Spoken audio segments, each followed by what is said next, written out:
Sitting out here in my garden with my little puppy.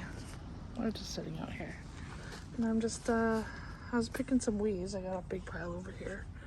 And I'm just sitting at the Three Sisters. And I think this one is the butternut squash.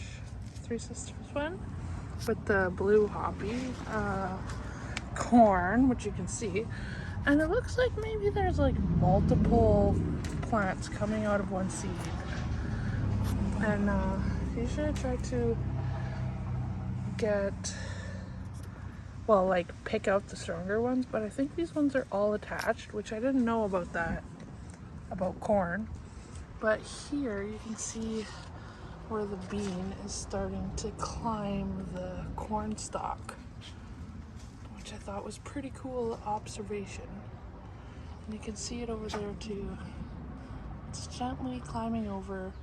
The difference between this and other kinds of beans is that it's a climbing kind of bean that will climb the stalk instead of make a bush.